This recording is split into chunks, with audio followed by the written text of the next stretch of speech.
अल्लज़ी खलक़ल मौत वल हयाता लियब्लुकुम अय्युकुम अहसनु अमला रब्बि इश्रह ली सदरी वयस्सिर ली अमरी वहलुल उक़दतम मिन लिसानी यफ़क़हू क़ौली रब्बि ज़िदनी इल्मा। अस्सलामु अलैकुम व रहमतुल्लाह। हमने दुनिया में लोगों को राजी करने के लिए हमने क्या क्या नहीं करते हैं।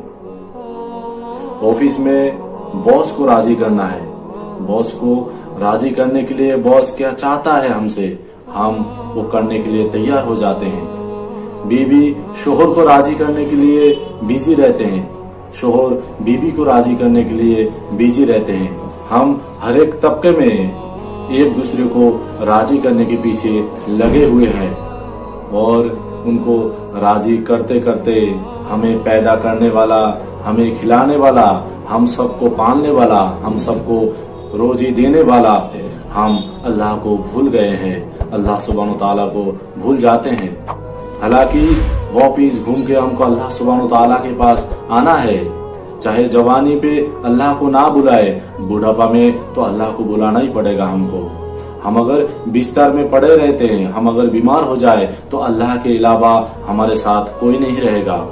अल्लाह सुब्हानहू तआला फरमाता है सूरह अल इमरान सूरह नंबर 3 आयत नंबर 185 में, कुल्लु नफ्सिन ज़ाइक़तुल मौत, जिसके पास जान है एक ना एक दिन उसको मौत का मजा चखना है। अगर हम खाना बनाते हैं और खाना बनाने के बाद अगर किसी को हम बोलते हैं जरा सा टेस्ट करके देखो, तो टेस्ट करने का मतलब ये नहीं है कि खाना खाना है। टेस्ट करने का मतलब ये है ताकि हम उसको चेक कर सके खाना नमक मसाला सही हुआ या नहीं। तो अल्लाह सुब्हानहू तआला कह रहा है मौत का मजा चखना है हमें। मौत हमें नहीं आएगी, हम बरज़ख के सफर में चले जाएंगे। बरज़ख के सफर में जाने के बाद अल्लाह के अलावा हमारे पास और कोई चारा नहीं रहेगा। अल्लाह फरमाता है सूरह मुल्क सूरह नंबर 67 आयत नंबर 2 में, मैंने तकरीर शुरू करने से पहले जो आयत पढ़ी है, अल्लज़ी खलक़ल मौत वल हयाता लियब्लुकुम अय्युकुम अहसनु अमला। अल्लाह फरमाता है हमने मौत और हयात के बीच में एक जिंदगी अता की तुमको। किसी को 10 साल, किसी को 50 साल, किसी को 60 साल, किसी को 2 साल। कोई 2 साल में बच्चा मर सकता है, कोई जमाने में भी मौत आ सकती है, किसी को बुढ़ापा में भी मौत आ सकती है। ये जिंदगी सिर्फ अल्लाह सुब्हानहू तआला ने अता की हमको, ताकि हमको चेक कर सके हम इस दुनियावी जिंदगी में कितना अच्छा काम किया और कितना बुरा काम किया। इस दुनियावी जिंदगी में हम अल्लाह सुब्हानहू तआला को राजी कर पाए या नहीं, इस दुनियावी जिंदगी में हम कितना अल्लाह सुब्हानहू तआला की हुक्म और नबी करीम सल्लल्लाहु अलैहि वसल्लम के तरीके मुताबिक अपना जिंदगी गुजारी है या नहीं। अगर अल्लाह सुब्हानहू तआला कल क़यामत के दिन हमको पूछे, ऐ मेरे बंदे, मैंने जो तुमको 60 सालाना की जिंदगी दी, मैंने इसमें तूने मेरे लिए क्या किया? अगर ये सवाल हम सबको पूछे अल्लाह सुब्हानहू तआला, तो हमारे पास क्या जवाब रहेगा? अगर हमारे पास ये जवाब रहे कि हम अल्लाह से ये कह दे, अल्लाह सुब्हानहू तआला मैंने नमाज अता की, अल्लाह फरमाएंगे ऐ मेरे बंदे, नमाज तो तुमने तुम्हारे लिए अता की, क्योंकि अल्लाह सुब्हानहू तआला कुरान में फरमाता है सूरह अनकबूत सूरह नंबर 29 आयत नंबर 45 में, उतलू मा उहिया इलैका मिनल किताबी व अकीमुस सलाता इन्नस सलाता तन्हा अनिल फ़हशाइ वल मुनकर। अल्लाह फरमाता है ऐ मानो, हमने जो किताब नाजिल की उसको समझकर पढ़ो, उसके ऊपर अमल करो और सलाह कायम करो, यानी नमाज आपको बुराई और शर्मिंदगी कामों से रोकेगा। ऐ मेरे बंदे, तुमने नमाज इसलिए अता की ताकि नमाज तुमको बुराई और शर्मिंदगी कामों से रोक सकता है। अगर हम नमाज पढ़ने के बावजूद हम बुराई और शर्मिंदगी काम करते हैं, तो हमें यह देखना चाहिए कि हमारा नमाज सही नहीं है, क्योंकि अल्लाह सुब्हानहू तआला का वादा है नमाज बुराई और शर्मिंदगी कामों से हिफाजत करेगा। अगर हम दूसरा ये कह दे, ऐ मेरे अल्लाह, मैंने तो रोजा रखा है, रोजा खुसूसन तुम्हें राजी करने के लिए, अल्लाह कहेंगे ऐ मेरे बंदे, तूने रोजा मेरे लिए नहीं रखा है, ताकि रोजा इसलिए रखा है कि दुनिया में तुझे इससे फायदा मिले और कल क़यामत के दिन मैं अपने हाथों से तुमको इसका नेकी अता करूंगा, ताकि तुमको कल क़यामत के दिन भी तुमको फायदा मिले, इसलिए तुम रोजा रखे हो।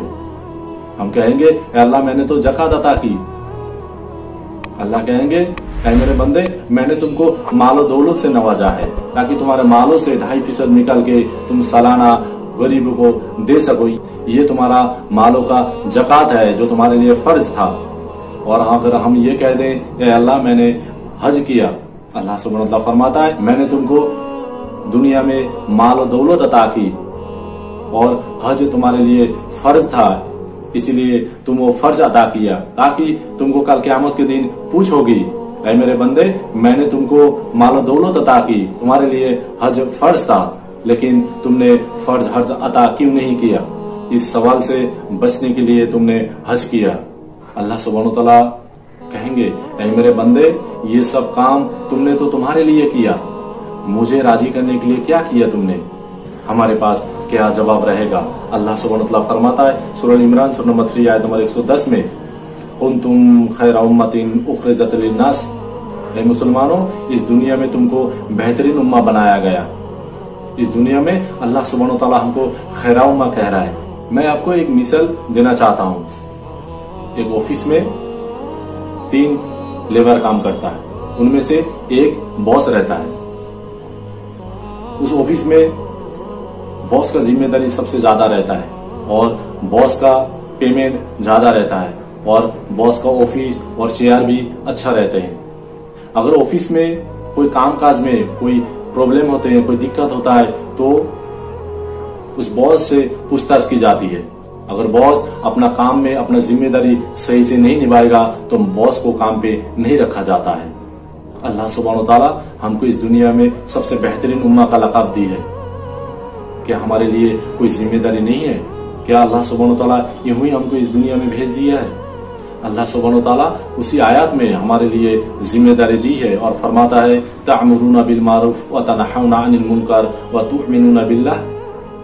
तुम्हारा काम है सिर्फ लोगों को अल्लाह की तरफ बुलाना, अच्छा काम करना और बुराई से रोकना। अगर हम ये काम कर रहे हैं तो हम खैरा उम्मा कहने के लायक है। अगर हम ये काम नहीं कर रहे हैं तो हम खैरा उम्मा कहने के लायक नहीं है, हमको हमारा जिम्मेदारी से हटा दिया जाएगा। अल्लाह सुब्हानहू व तआला हमसे बहुत मोहब्बत करता है। अल्लाह सुब्हानहू व तआला इस दुनिया का 10 गुना जन्नत हमारे लिए रखा हुआ है, जहाँ पे हम अपने दिलों में जरा सा सोचेंगे जी अल्लाह ये खाना है, हम सोचेंगे हमारे जुबान पे लाने से पहले अल्लाह हाजिर कर देगा हमारे सामने। हमारे ये आंख ना देखा है और ना ही हम सोच सकते हैं हमारे इस दिमाग से। अल्लाह इतना मोहब्बत करता है हमसे। अल्लाह चाहता है इस दुनिया में सिर्फ हम अल्लाह सुब्हानहू व तआला को राजी करें और अबदन जिंदगी के लिए हम चले जाएं। अल्लाह फरमाता है सूरह तौबा सूरह नंबर 9 आयत नंबर 24 में, अल्लाह 8 चीज हमको गिना रहा है।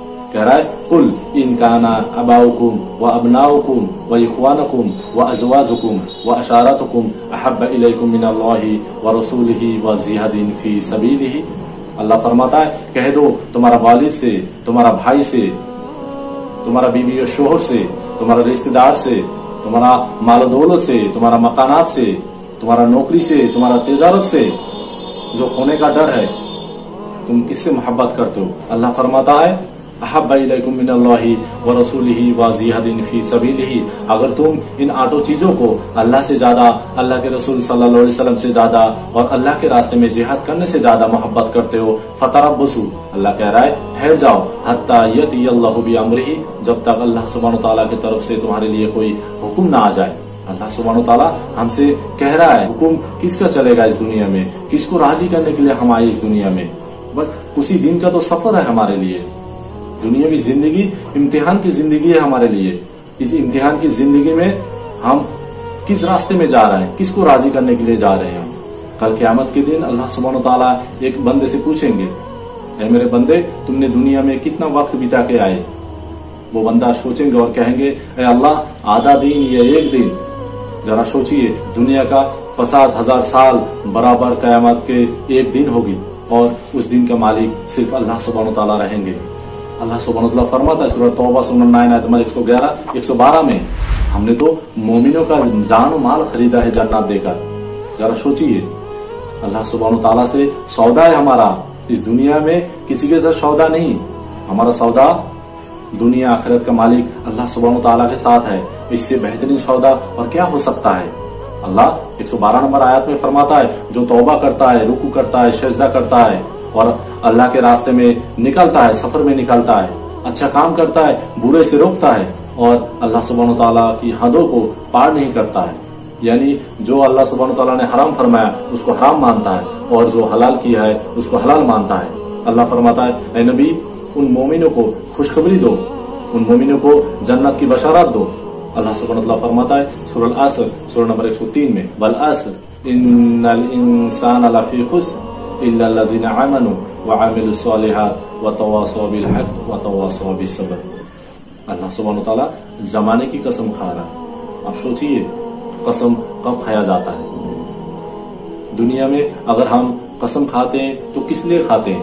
ताकि मेरे बात सच है, मैं ये जाहिर करना चाहता हूं, मैं ये जताना चाहता हूं कि मैं सच बोल रहा हूं। और अगर कुरान का कसम खा ले तो हम उसको छोड़ देते हैं, हाँ ठीक है इसने सच बोला। और जो इस दुनिया आखिरत का मालिक है वो कसम खा रहा है, अगर वो कसम खाए तो उसमें कोई शक और शुबा नहीं रहना चाहिए। वो कसम खा रहा है, जमाने की कसम, चाहे असर की वक्त की कसम, अल्लाह सुब्हानहू व तआला कसम खा रहा है और कह रहा है इन्नल इंसान लफी खुस्र, इंसान खसारे में है। अगर अल्लाह कह रहा है खसारे में है तो हम जरूर है खसारे में। इल्ला सिवाय अल्लज़ीना आमनू, जिसके पास ईमान है, व अमिलुस सालिहात, और जिसके पास नेक अमाल है, व तवासौ बिल हक़, और जो एक दूसरे को हक की तलकीन करता है, हक की दावत देते हैं, व तवासौ बिस सब्र, और एक दूसरे को सब्र की तलकीन करता है। अगर हम अल्लाह सुब्हानहू व तआला को राजी करना चाहे, अल्लाह सुब्हानहू व तआला की हुक्म के ऊपर अमल करना चाहे, या कल क़यामत के दिन अल्लाह पूछे बंदा तूने मेरे लिए क्या किया, तो ये सब काम हमको जरूर करना पड़ेगा, क्योंकि ये सब काम सिर्फ अल्लाह सुब्हानहू व तआला को राजी करने के लिए होगी। यही वो काम है जो अल्लाह सुब्हानहू व तआला हमको करने के लिए इस दुनिया में भेजा है। हमारा पर्पस ऑफ क्रिएशन यही है, अल्लाह सुब्हानहू व तआला की तरफ लोगों को बुलाएंगे, अच्छा काम करेंगे और बुराई से रोकेंगे। अल्लाह सुब्हानहू व तआला कुरान इसी कारण नाजिल की गई। कुरान एक किताब नहीं है, ये एक जिंदा मुअजिजा है हमारे लिए।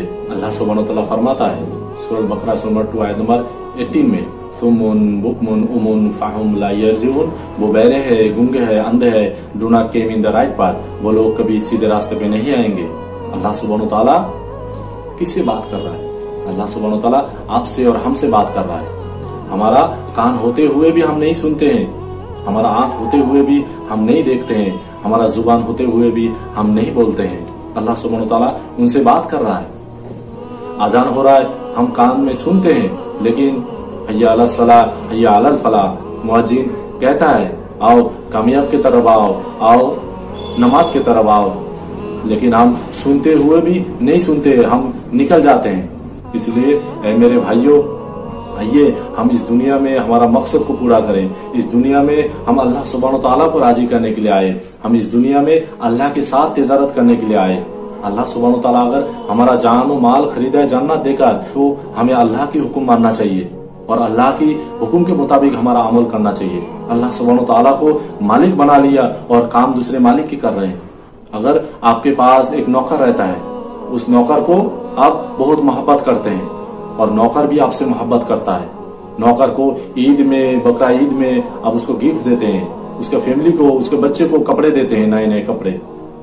एक दिन आपके घर पे मेहमान आ जाता है और मेहमान की मेहमानदारी के लिए अब नौकर से कहते हैं मेहमान को जरा पानी पिला दो। नौकर हर एक मेहमान के पास जाता है और आपका अच्छा ही बयान करता है कि मेरा मालिक बहुत अच्छा है, मेरा मालिक ईद में मुझे, मेरे फैमिली को कपड़ा देता है, अच्छा खिलाते हैं, और ये बात हर एक मेहमान से कहने लगता है। आपके हुक्म के ऊपर अमल नहीं करता है, मेहमान को पानी नहीं पिलाता है, क्या आप उस नौकर को काम पे रखेंगे? हरगिज नहीं। क्यों? क्योंकि मालिक की तारीफ के साथ साथ उसके हुक्म के ऊपर अमल करना भी जरूरी है। हम अल्लाह सुब्हानहू व तआला की तारीफ करते हैं, सुभान अल्लाह, अल्हम्दुलिल्लाह तारीफ करते हैं, लेकिन अल्लाह सुब्हानहू व तआला के हुक्म के ऊपर अमल नहीं करते हैं। क्या हमें काम पे रखा जाएगा? क्या हमें खैरा उम्मा कहा जाएगा? जरा सोचिए। और अल्लाह सुब्हानहू व तआला से हम दुआ करते हैं, अल्लाह सुब्हानहू व तआला हमें कुरान मजीद पढ़ने, समझने, उसके ऊपर अमल करने की तौफीक अता फरमाए। अल्लाह सुब्हानहू व तआला कल क़यामत के दिन हमारा अमल नामा सीधे हाथ में दे दे। अल्लाह सुब्हानहू व तआला से दुआ है, अल्लाह सुब्हानहू व तआला बिना हिसाब हमको जन्नत अता फरमाए। अल्लाह सुब्हानहू व तआला से दुआ है, अल्लाह सुब्हानहू व तआला मौत के बाद कलेमा नसीब फरमा दे, ला इलाहा इल्लल्लाह मुहम्मदुर रसूलुल्लाह सल्लल्लाहु अलैहि वसल्लम। व आखिरु दवाना अनिल हम्दुलिल्लाहि रब्बिल आलमीन।